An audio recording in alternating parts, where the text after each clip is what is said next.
Hey, good afternoon, everybody. Thank you for joining. We appreciate you guys taking time out of your busy day and your hectic schedules to join us. I'm sitting here with Rob Faulkner with T3 Broadband, and today we're going to discuss keeping you on top of BEAD funding.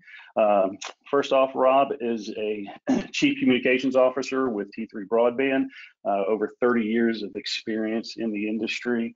Carrier side, OEM side, and services. So we've got a wealth of information, great background to back up everything that we're talking about with you guys today. So I'm going to turn this over to Rob and just let him kick things off. For those of you who have questions, go ahead and type them in the questions section of the webinar piece, and we'll address those. Around the midway point, there's going to be a pause to discuss any of the BEAD type questions, and then we'll just take that from there. So Rob, if you want to go ahead and get started, thank you. Thank you, Philip. I appreciate the opportunity. Again, today's topic is going to be on BEAD, the Broadband Equity Access and Deployment Program, what it is, how it works, the things you need to do to request a grant from each state, which I'll get into.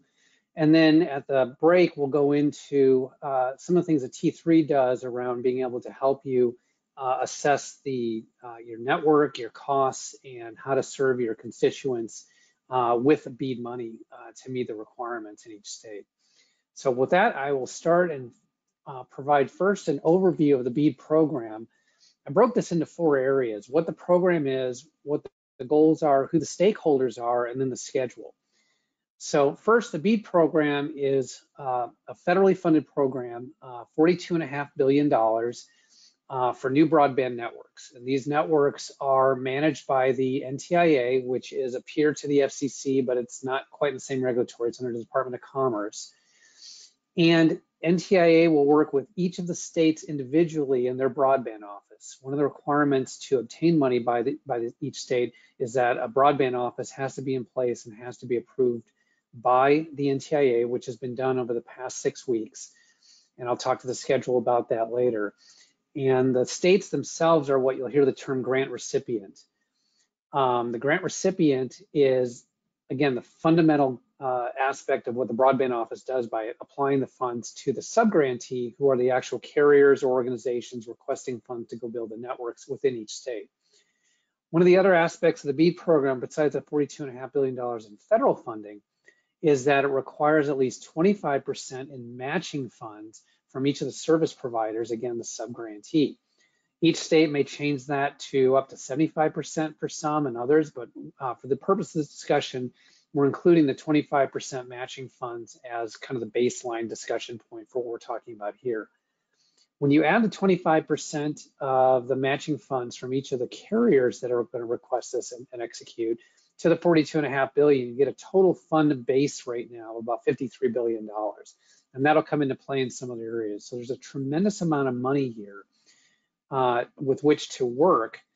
How you choose to work that by each state, what the requirements are, we'll go into, but it also shows some opportunities, but also some limitations based upon what the goal is for each of the programs.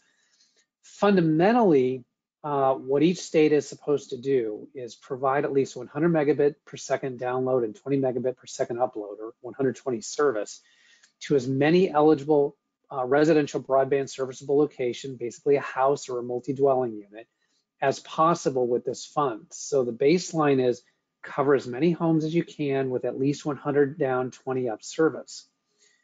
Currently, and there's still some tweaking on this using the broadband data collection map that the FCC has been putting out for the past year, there's about 8.3 million unserved locations and about 4 million underserved locations. An unserved location is defined to be those locations, those homes that cannot receive at least 25.3 service today. And underserved are those that are sit between 25.3 but not higher than 120 service. And those are critical because those define the serving territories on which the states will allocate the money. By the way, this is not typical of a government subsidy program, which is going out to just rural areas. There are many urban locations that, for any number of reasons, do not have strong broadband. So this includes rural and urban locations. And some other factors that I'll put into play here is the equity and access piece of the title of the BEAD program is a major factor by each state and the NTIA in determining who is going to be a subgrantee recipient in terms of digital equity, inclusion, and communities of interest, which may mean tribes, may mean underserved economic areas, or other factors unique to that state or that location.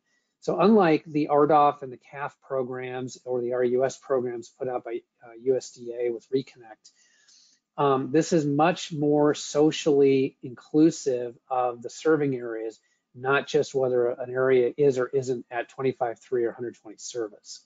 And I'll come back to some of those discussions. Who are the stakeholders? Primary stakeholder, NTIA. They control the funding to each state. However, the program management and the fund disbursements from each state to each of the subgrantees is from each of the state's broadband office. And this is where it will get somewhat tricky. Some states are taking the speeds and changing the minimum requirements to 100/100 symmetric, or have not fully defined exactly how they're going to do their allocations yet. We'll get to the timeline in a second, but the states themselves are the ones going to be driving the actual funding mechanism. The recipients themselves, again, are the subgrantee, the service providers, the electrical co-ops, the rural LECs, or other organizations, tribes themselves, or communities that are not seeing other aspects of funding available to them to build their broadband networks. They are the ones that are going to be the builders of the network, the subgrantees. Now, as I said, this is a community of interest issues associated with a broader view of how to serve and serve with equity. So citizens in each state have a voice in this, whether they are unserved or underserved, as well as communities, as I mentioned, tribes, equity organizations, inner city organizations for those areas that do not have strong broadband within their larger metropolitan areas. So there are many, many stakeholders, which is much different, and we'll get to when you actually get a grant requirement of how those have to be discussed and allocated in terms of discussion points with the state broadband office when you submit your grant application. Now, where we are on the schedule. As I said earlier this year, the states were all approved, states and actually the territories, Puerto Rico, Guam, other locations have funding mechanisms associated with it. The states have until December 27th this year to finalize their plans to the NTIA.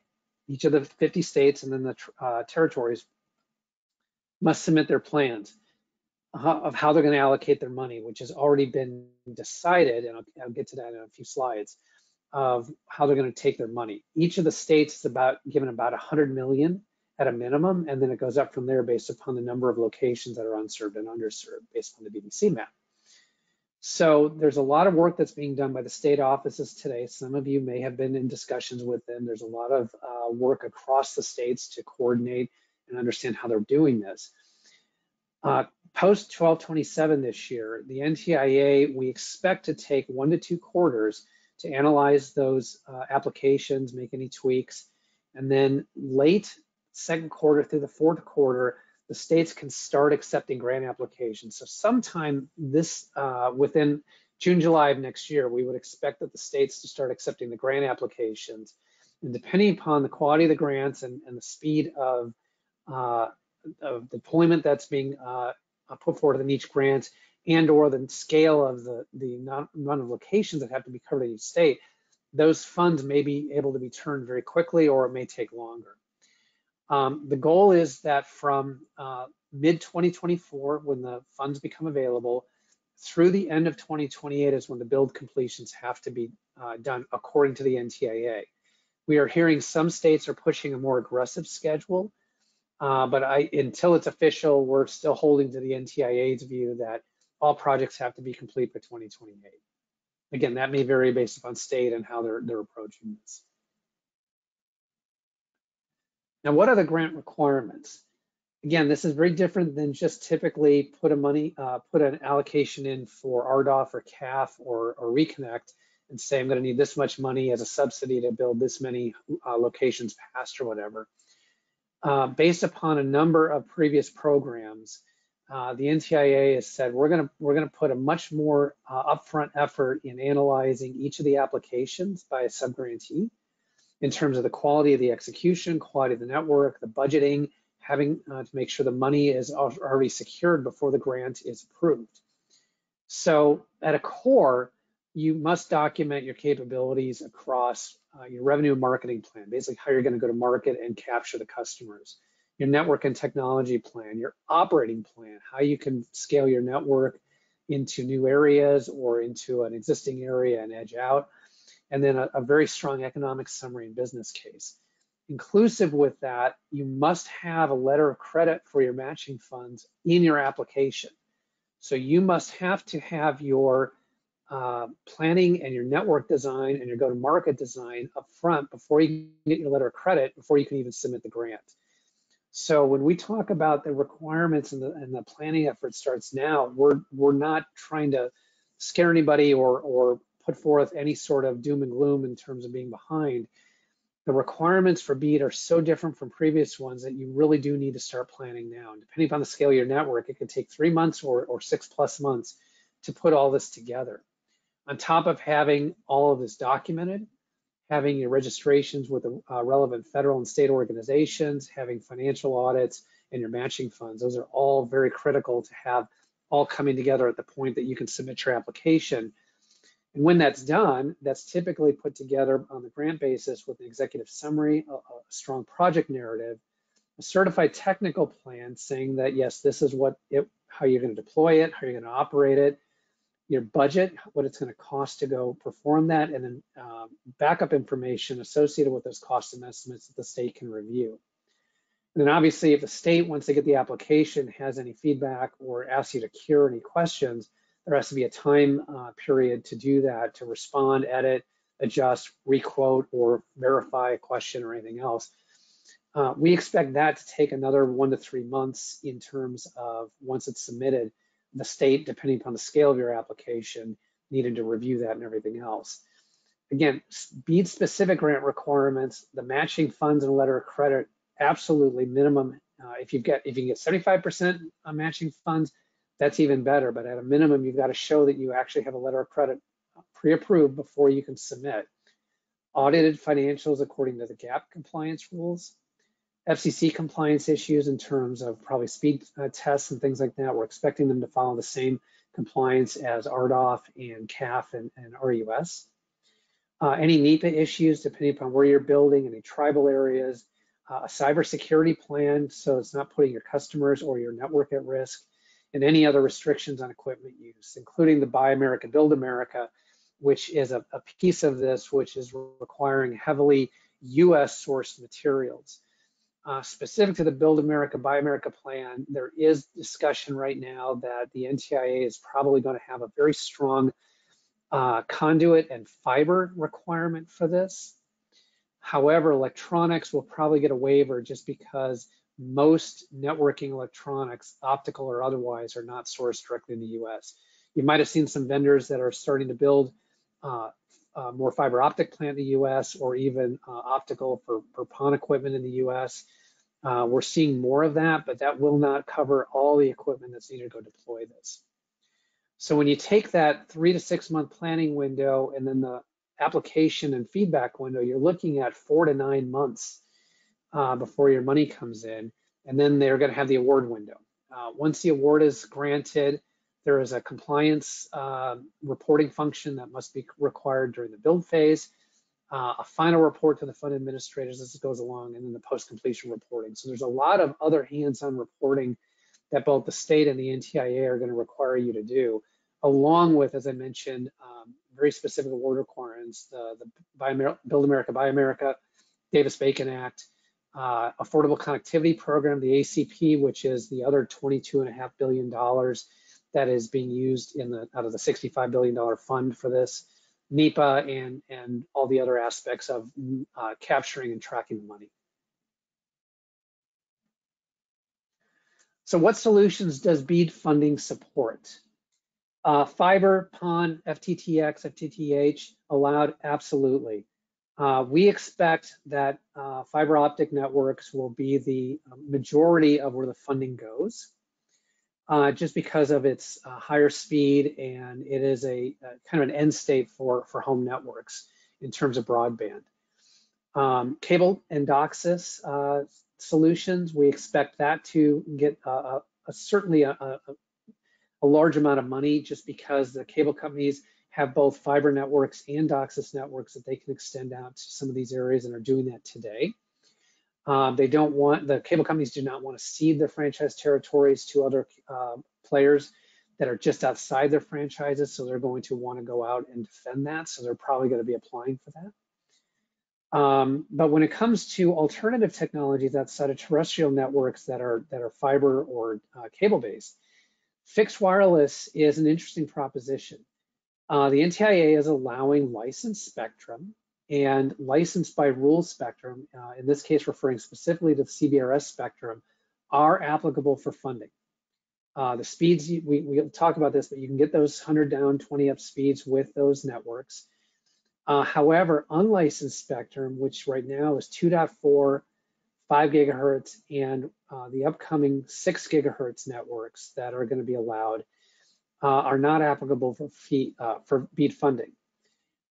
We don't know where the 6 gigahertz will land, because there will be an automatic frequency coordination part of the network that's similar to CBRS SAS. And the government may say that 6 gigahertz will be allowed, but currently it is not in the allowable spectrum to be used. So if you have licensed spectrum, if you're looking at fixed wireless, and there's reasons to do that, which I'll get to, and CBRS is an option, and you have access either by ownership or by licensing other spectrum that is 2.5, 1.7, 1.9, whatever it happens to be, C-band spectrum, that is an option to consider, which can give you very, very good speeds, which I'll come to later. Satellite, however, at this point, no satellite broadband systems are applicable for BEAD funding. That doesn't mean that they won't be out there competing independently, but they're not able to be subsidized. So if you're partnering with a satellite provider, at this point in time, satellite is not an approved BEAD funding mechanism. Now, how do fixed wireless and fiber solutions compare? It's an economic issue, but it covers a lot of other territory, and I'll expand on this over the next few slides. Fixed wireless, the great thing about fixed wireless is that it's a one-to-many. You can put one tower up and cover hundreds of homes and meet your obligations. You can cover many, many BSLs, many other businesses, edge out areas that allow you to expand your cost structure and cover and capture as many customers as possible with a single tower or with just a few towers. It's a low to medium fixed construction cost to do so relative to a large scale fiber network. Especially as you go down to a lower density population area, fixed wireless can be very, very strong. I'll have some examples on that coming up. And you can provide 100 down, 20 up service and higher speeds today with fixed wireless. We have many customers doing that today. There's many different solution sets available to do that. So it is an option, and again, 120 is a starting point. There's evolution to go higher with that with new technology. However, fiber, you do have one-to-one coverage, so you know how many homes you have to pass, you know how many fiber runs you have to make. You have to pass every broadband serviceable location or every home, and it has very high construction costs, especially when you get to low density areas, but it can provide very high speeds and symmetric bandwidth. Some states are moving that way. We don't know if that will be a requirement on a majority of the states at this point, but we are seeing a bias towards that. And frankly, for high density markets, it can be a very, very cost effective solution, just as in fixed wireless, but it provides that symmetric speed, and it's really where I think most of the governments want to get to. But I think there's still going to be an issue with funding and the amount of money available. $53 billion won't be enough to cover everything. So we like to promote a hybrid approach. Where you can use fiber, use it, and where if you cover as many people as possible, use a fixed wireless solution. That tends to be the most capitally efficient approach when you are trying to cover the highest number of people in some of these more rural areas, or even some of the downtown areas that are going to be tricky to build to. So what is a hybrid network? what we like to say is that it's a combination network. It's a combination of fixed wireless, millimeter wave, point-to-point microwave, fiber, even cable. Wherever you can economically deploy the least expensive solution to cover the most number of homes to meet those requirements is the best solution. So in this case, you see in the microwave backhaul, you can send, on the top left example, a millimeter wave solution to a small neighborhood and provide fixed wireless to that neighborhood off of a single pole. And that can be a very efficient way than providing fiber, and I'll have some economic examples on that. You can also provide fiber very, very economically in dense areas. So again, it's where the costs are going to be the highest. As you go into the bottom where you see the trees with the lower density areas, a fixed wireless solution, even served with microwave backhaul, may be the most efficient way to do that, just based upon the cost, the terrain, or other factors. And then the very high density areas, you've got fiber, very large optical connections, and even peering to other buildings using point-to-point at very high speed. 20 gigabit point-to-point solutions are available today without having to put fiber in every building. So there's a lot of options here, and if you know the options and you start understanding the economics, you can plan your network to be, again, the most capitally efficient for what you're trying to achieve. So the BEAD funding by states, this is more of a reference. Basically, out of the 50 states in the District of Columbia, there's about $41 billion of the 42.5 allocated that the NTIA has provided information to each state. Texas, California are going to be the largest. Texas is basically twice as big as California, 3.3 billion. But interesting, Michigan and Missouri, because they have 300,000 unserved and underserved constituents, they're both getting about 1.6 to 1.7 billion dollars. North Carolina, $1.5 billion. As I said, every state, including the District of Columbia, is going to have 100 million minimum. So you see some of the smaller states are less populated, like North Dakota, Connecticut, Rhode Island. Those are getting slightly above 100 million. And then it just expands out across that based upon the view of how many unserved and underserved locations are available in each state.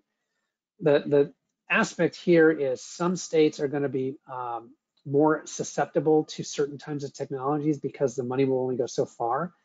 And other states, Rhode Island, Delaware, District of Columbia, those are probably going to be fiber-based just because the population density is what it is. This is an interesting view and a starting point, but until each state actually describes how they will allocate the funds and their specific requirements to do so, this is a point in time reference just as a discussion point to say that there's a lot of money out there. Now, how much to spend on coverage? Now, I said there's 53 billion, but if you take the previous slide and say the 50 states and District of Columbia, 41 billion, and then you add 25% to that, you get about $51 billion of money available for the network. And as I said, we're a big proponent of looking at the economics to drive how you're going to decide what you're going to be looking at and how you're going to allocate what should be fiber and what may be fixed wireless.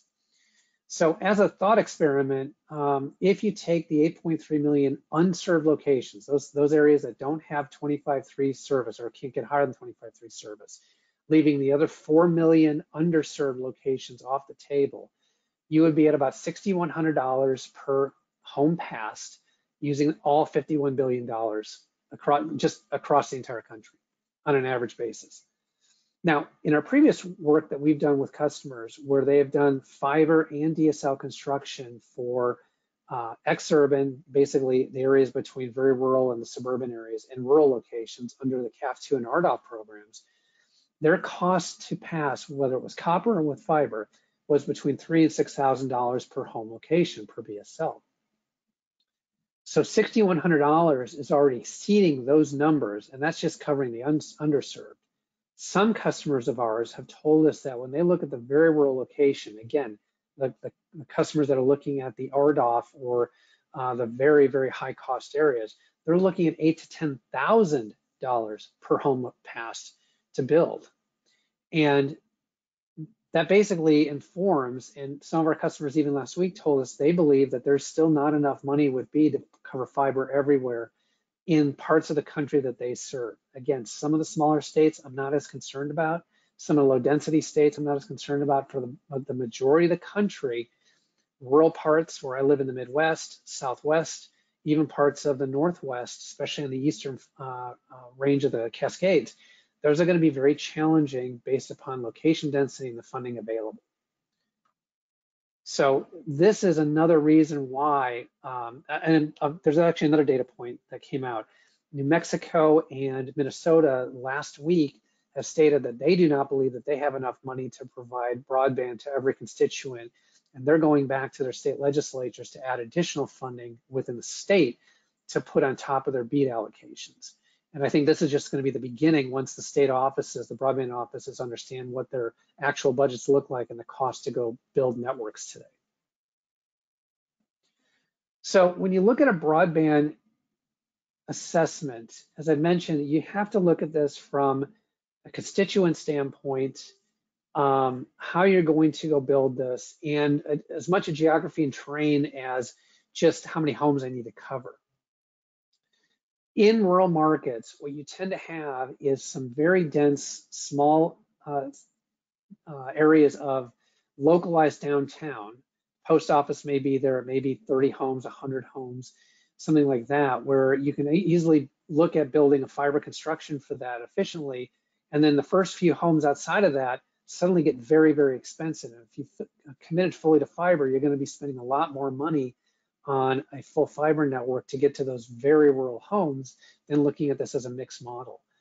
So what we're advising is looking at this from a technical and an economic solution so that you take all of the factors into consideration on how you would apply for your grant and how you can serve your constituents most efficiently. In this example, I took an actual town that is on the BDC map, and right now it's underserved or unserved actually, with just satellite and some DSL. It's in the western half of the US. I won't name the town or anything, but the location had about half a square mile in the city center with about 100 homes in it. And so looking at that, you could string up aerial fiber very efficiently. I actually measured what it would take to go do that. It's about 7 linear miles of fiber at about $25,000 per route mile of aerial fiber to go build. When you take $175,000 divided by 100 homes, you get about $1,750 per home passed to go build a fiber network within that downtown area. That's a very competitive cost and very similar to a suburban or an urban market. So there would be not a strong reason not to build in that market with fiber. However, the first 3 homes outside of the town are 3 miles away. And you need to spend $75,000 just to serve those 3, or actually 8 homes, I'm sorry. The next 8 homes were 3 miles outside of town, and you'd have to spend $75,000 on aerial fiber just to go hit those homes. You're close to $10,000 per home pass now. When you take a look at all of the surrounding homes right around that area, there's actually another 50 homes that can be served within a 5-mile radius. And if you put up the fixed wireless solution with, for example, CBRS spectrum, you could actually serve those for way less than $4,000 per home pass with a fairly large tower. If you have a smaller tower, you could do this a lot less expensive. I think you're doing the $2,000 to $4,000 range. So when you look at how you would approach a hybrid network, serve dense with fiber, serve less dense with fixed wireless, you start seeing how you can make your dollars go farther and serve more constituents, which can also make you stronger when the states look at your grant requirements in terms of your application. So I'm going to pause at this slide. Really the key aspect right now is that the planning phase needs to start now. You've got 3 to 6 months before the states start opening their application window. There's a lot to do in terms of your business plan, your budget, getting your matching funds, which are again sequential because you can't really get your matching funds until you know what your budget looks like. Your service area map needs to be defined properly, your narrative and your network plan, and then all the documentation associated with that. So Philip, I'll stop here and see if there's any questions. Okay, perfect, perfect. If anyone has any questions at this time, please enter them in the chat box, and we'll be happy to get those addressed. While we're doing that, Rob, I've got a couple of questions. Did I understand you earlier that the minimum requirement is 100 by 20, but the states can dictate a higher capacity rate? We are seeing that in some states pushing 100/100 service. Vermont has done that. I believe Kentucky is thinking about that. We're seeing some movement in Ohio and potentially California moving that way. 100/100 service is not unachievable by fixed wireless. Your network just needs to be engineered for that properly. But we are not clear across the board yet what states are going to do what. Here in the Midwest, I've been in discussion with a number of broadband offices. They want to keep their options open as much as possible, but other states are moving forward with some intriguing decisions that we'll have to see what happens when they finally release a program. Gotcha. Okay. All right. Perfect. Thank you. Another question that I had was, do you anticipate them allowing the lower 6 gig band to be included as a licensed band? It's unclear right now. Until the AFC is released for the 6 gigahertz band by the FCC, if it follows SAS rules, it might, but it's not quite the same, although they're trying to take some of the SAS learnings and apply it. So I think, again, we'll have to be open to that and see what happens, but it's not clear right now. At this point, since it's not a licensed spectrum, it is not available. So from a planning perspective, Gotcha. I think you have to look at alternatives right now until another ruling is made. Okay. All right. All right. Perfect. Another question that we had, does this funding cover CapEx and OpEx expenses, or is there what are the limitations? Just CapEx. All this is just CapEx. OpEx, like every other program that the FCC and RUS have done, is not included. Okay. All right. Perfect. Another one came in. When do the states publish unserved and underserved constituent mapping data? That is, I would expect that to be at the end of the year. However, the BDC map is open to the public to go look at this information. You do need to get a license from the FCC's provider of the map to be able to go investigate that, but that information is available. Okay. All right. And I had another one. Are tribal entities eligible to apply for the funding? Yes.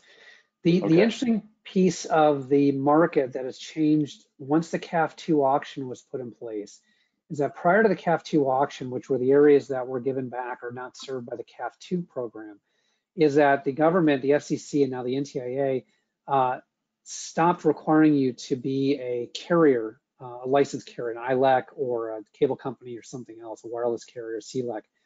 They do require you to get an eligible telecommunication carrier license in the state that you're operating in. So you do have to apply for a license as a CLEC or a carrier, but you can create that in the time frame it takes to do this. And so CAF2 and RDOF allowed consortiums of businesses, tribes, to create their own, in effect, internet service provider companies as long as they're licensed by the state. And they're continuing that with this. Okay. All right. Perfect. Thank you. Any other questions for Rob before we head into the Televerse piece of this? If you have any more questions, feel free to shoot them over to us. But right now, we're going to move over and let Rob talk about the T3 Televerse platform, and we'll take it from there. Thank you, Philip. So as I mentioned on the network, you really have to focus on the who are you going to serve, what are you going to serve, how are you going to serve, and the cost to serve. And relative to the BEAD program, we mentioned that you've got a business plan, your go-to-market sales marketing plan, your network and operations, and your funding model. All of those feed into each other as you're putting your grant application together. Obviously, who to serve will drive your sales and marketing and go-to-market planning, because it's going to be basically what your subscriber base looks like. What to serve is what we just talked about. Is it going to be all fiber? Is it going to be fixed wireless? Is it going to be all fixed wireless? Is it going to be a hybrid network? basically which areas are served by what technology, and then how to serve that, how you're actually going to go build that, deploy it, and operate it. And then that's all rolled up into a cost to serve, which then again feeds your business plan. So this is a virtual circle that feeds the grant application. And we at T3 have put together a portfolio of solutions called Televerse that basically covers all of those areas that affect both the BEAD grant application, but really any network design associated with primarily fixed wireless, but also we can do this with fiber networks. We break the Televerse portfolio into three main components. Teleposition, where you can geolocate with confidence, basically who can you serve and who can you not serve. The telepath, which is really your design and engineering platform associated with at what speeds can you serve those eligible subscribers that you can serve. And then the telenomics, or what are your capital costs to go build this, and how do you minimize your installation time and improve the customer experience by ensuring that what you build can be built and that it can be done economically. So this is the three things that we'll be talking about the rest of the presentation here. So challenges operators have to face, and this has been going on for decades, but especially with the government-funded programs, how do you meet your obligated speed tiers? How do you ensure that the home that you're covering meets that speed that you're required to cover for that? How do you improve customer acquisition? How do you ensure that when a customer calls up or goes online and asks for service, that they can actually be served? And once they can be served, how do you minimize your install times and your truck rolls? Those costs are very, very critical. So part of this is to correctly identify your customer locations, identify what the cap is to go spend on the network and the success CapEx to go install on a customer, and track that against the program requirements. And that's everything that the Televerse portfolio is really set out to do. So when we start with telepath. How do you validate that location that you're going to be serving is a serviceable, broadband serviceable location, and then it can actually be served, in this case, by fixed wireless. Many times our customers, even those that have been submitting for BDC mapping, are still challenging a lot of the locations based upon whether that's a proper location, whether the speeds can be met by them or their competitors or otherwise, or even if that location exists at all. So we look at your serving territory that you're going to be serving for a BEAD grant application or any network. What you're trying to find are the actual broadband serviceable locations. And if you typically look at an address map from the post office or something else, you might get something in the middle where you have an address associated in the middle of a field, and it's the middle of a field and there's no home next to it, or there's no home at all, like these two examples, and the homes are on either side, and those aren't even listed properly. So it's important to understand what a location is, and is that a serviceable location? So the teleposition first coordinates with your data or third-party data, including the BDC data, on whether a home is a broadband serviceable location or not. The government's not always correct still. The BDC maps are still evolving. They'll probably take a few more years to settle in, but you'll still need to look at your home locations and validate that those are the ones you need to serve for a grant application. And so understanding what a home is, the green dots versus the red dots, is going to be critical so you don't undercount or overcount. And you also know where those locations are, especially in a fixed wireless or even a fiber network, to understand your cost to go serve those areas. Factors to consider have to be terrain, sometimes weather, your middle mile connections where you're backhauling your network to, existing infrastructure, if there's other tower locations or other networks you can tap into, seasonality, how trees affect the foliage patterns and things like that. We take all that into account when we look at trying to find these locations and validating with you how to serve these efficiently. Another area when you start looking at locations is things you have to know in advance are how dense some of the forests are, what the foliage heights are, terrain, tribal areas, weather and fade distances, water basins or floodplains. You might not want to be able to serve a home that's in certain of these conditions because they just can't be served reliably, and you don't want to tell a customer they can be served reliably if they can't, because that'll damage your reputation, also affect your cost recovery. But once you have an identification of these locations, which is critical and foundational to any design work for any type of network, we move into the telepath phase. And what telepath is a basically a two-phase process where we perform a questionnaire assessment with you as a customer, where we understand the location details, network information and assets, your customer requirements, your bandwidth requirements, your network topology and requirements, a number of other things that we put into a customer information questionnaire, which is a CIQ. And we basically bake that with the location data and the technology types that you've requested and come out with an initial network design. And depending on if you do an optional telenomics, an optional network cost. We review that with a customer and we assess whether these results are acceptable, whether we should add or modify anything. And if the results are good, then we move on to engineering or we tweak the results and reiterate again. The final engineering then provides information on a telepath, which is your final network design, any design artifacts, meaning anything that's associated with a fallout or a uniqueness that should be noted over and above the standard network practices, any economic costs, and then what we're really unique about for T3 is a subscriber eligibility report. And these outputs are actionable, and they actually allow you to go start building your network with each of the aspects that I discussed. Now, what does a subscriber eligibility report do? The table on the left is a small subset of what the SER is. Telepath calculates these solutions, and in the span of fixed wireless, it can tell you at the point of design whether a broadband serviceable location can be served or not. If you look at 123 main and 250 main, both of those locations can be at a 250 megabit per second speed tier, but 2341 First Street cannot be served at all. It is just not a location.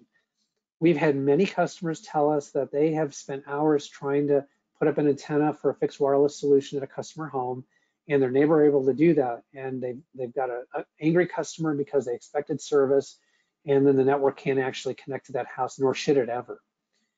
And it's better to let a customer know at the point of sale that they're not eligible or eligible right now than to get them into the system, spend a lot of money to go build out, send a truck roll out there, and then fail them at the point of installation versus point of sale. So it's very critical with the SER that it gives you some of that information. It also shows you what other businesses and edge outs you can serve when you look at the enterprise and SMB market, which is not typically part of the BEAD program, although it can be used to help subsidize some of that. You can also see other areas that you can serve that can be incremental to your business plan. So the SER can be used to, again, identify speed tiers and point of sale, and also those customers that can and cannot be. But it tells a lot more information when I get to some other pieces of this. I apologize, I thought I had a slide on this. It also tells you, it can tell you, depending on how you've engineered the network, at what height you are attaching the fixed wireless antenna at the house, and at what tower sector you're going to be using. So from an operational standpoint, and again, we've had customers tell us that they put an antenna up and just start spinning it until they get a connection. We can actually tell you that it's at this azimuth, this up tilt, possibly this down tilt, depending on the house, and you're going to be connecting to this radio sector. And you can do that in a very, very short amount of time and get connected and get out, and customer will be up and running quickly, and you're on to your next customer, versus spending time just going up there and trying to find a signal. So the SER serves customer acquisition. It serves what your lifetime value can be, because it shows you the speed tiers you can offer your customer up and down. And it can also operationalize your network for your field installers to tell you how you're going to go connect. It's a very, very critical aspect of looking at how you save money when you deploy, and also how you capture and have the best customer experience when you acquire a customer. The telenomics piece then looks at all of the cost aspects to in a fixed wireless network, to look at a tower build, how many homes you're going to be passing, how many homes you're going to be connecting, and basically provides a cost per home passed and a cost per home connected based upon success, as well as other information like whether it's a microwave backhaul, fiber backhaul, it's a co-location, other things. This can all drive very specific economics. A co-location tower should have lower fees to go build than a new site, and it may be a very high density area to go do. You might have a lot of co-location opportunities, or you may choose to build on your own tower assets and have total control of that vertical asset and provide a much stronger capability, because then you have all control of the RAD centers too. The fundamental though is that, again, whether it's fixed wireless, we've done this with fiber, you can look at your cost budget for a site to pass a home as well as to connect a home as part of your grant opportunity. And that's critical. These are capital costs to go build the network to serve those locations. So how does this all come together? When we engage with you on a process, we have a qualification where we look at the scope. Do you have very strong location data? Do you have strong economics? Some customers have that, they just need the engineering. Some do not have good position, but they've got good economics. They just want the position of the telepath. Some want all three. Identify the scope, and then based upon what is in that scope, we start with teleposition to verify and validate your locations. We then go to telepath to go design your network and build the SER and define where your network assets are. And then again, if it's part of the program, we look at the cost to go do that on a cost per home pass basis. Fairly linear, fairly straightforward, very mature for T3 to do that for you. And then finally, again, we really do believe we can be a strong partner for you with any network design, as well as specifically with the BEAD program, because again, we have actionable outputs with our SER, our network design, our capital costs.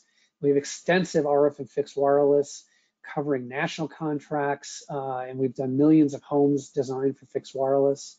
And we've managed a few thousand end-to-end deployments nationally in terms of building the network from scratch. We have unique tools and processes. I showed you what the Televerse portfolio is. We have other tools that we use internally, and we use these in conjunction with other industry standard tools and processes. So you can be very confident that what we're giving you is good and correct work and actionable. We also have a very good, strong Esri ArcGIS capability for analysis on go-to-market planning, obviously on the home locations, and we can do a multi-data set analysis associated with any piece of that. And frankly, we've done customers from tier 1 all the way to very rural customers. Everyone's very happy, and we'd love to be able to help you with your BEAD work and your network design. That's it, Philip. All right, well, great, Rob. Thank you so much. That was great.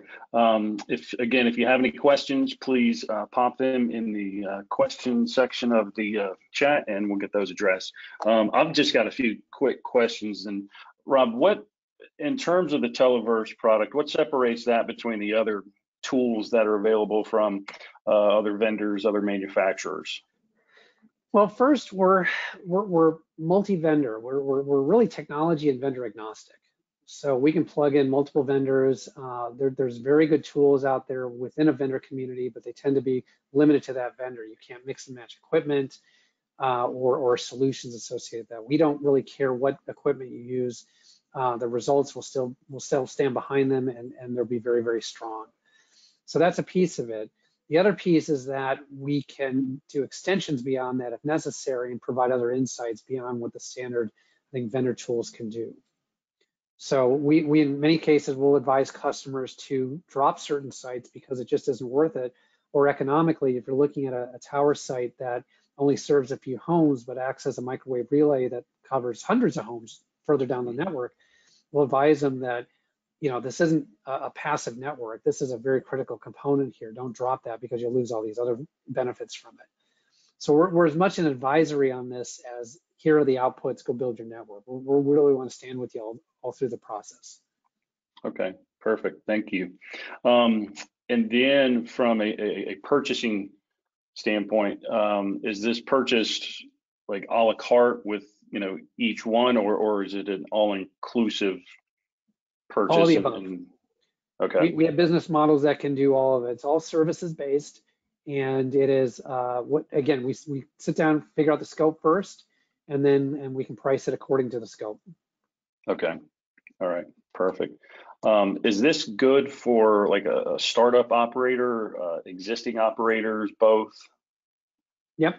We've done a lot of startup networks, and we've done a lot of brownfield networks also. Okay. All right. Perfect. Perfect. Okay. Those are all the questions that I have. We've got just a couple more minutes left. I do, Rob, if you wouldn't mind, I want to go back to the BEAD funding for a second and just reiterate the time frame that you were going through from the planning, the application, the award, the schedule. I think we need to discuss that and reiterate as to how important the planning phase of this is, because I was taking some notes while you were talking about that, and that operators need to understand they have to get that letter of credit now, before it's submitted. They have to have their networks planned now. They have to have budgetary quotes prepared now. Just kind of, if you will, just kind of reiterate that in a nutshell for everybody, so they kind of understand that. Yeah, it is critical because of the pace BEAD is going to do and the amount of applications expected in each state. It is critical that you start planning now and start thinking about how you're going to do this, bringing a company like T3 or DoubleRadius in to help you do that. This is not the time to be passive, waiting for the states to get their final network design. You can speak to the broadband offices. We're doing so also. This is a time to plan, because once the states receive their approval from the NTIA, they're going to move very quickly. Some states are trying to do this in a handful of years, shorter than the 4 or 5 years that are being discussed right now. And that may mean that they're going to release and basically spend their budget possibly as early as next summer. So this is not something that you wait until March of next year. This is actually something you start planning on now, because these networks take time. The capital cost budgets need to be made, and then of course a letter of credit, like you said, Philip, needs to be made to making sure you've hit your piece of this. And that's only just the technical component. That's not your go-to-market strategy. You mentioned a startup earlier. Your go-to-market strategy, your staffing, your communities of interest that have to be discussed with the state to make sure that they've been included in your grant application. There's a lot of moving parts here to do that. We can help with all of that. All right, well, perfect. Rob, we don't have any other questions, so let's go ahead and wrap this up. I want to thank everybody again for their time. Rob, thank you. This was very helpful for those of you out there in the audience who are going to start the planning phases. Reach out to your DoubleRadius rep for any questions that you might have, and we look forward to working with you guys on this stuff. So, and then also in closing, this was recorded. Olivia will be sending out an email follow-up with the recorded link to the recorded version. It will be posted on our YouTube channel as well. So again, thank you everybody for your time. I hope you found this helpful, and stay tuned for more webinars coming up from DoubleRadius. Thank you, Rob. Thank you.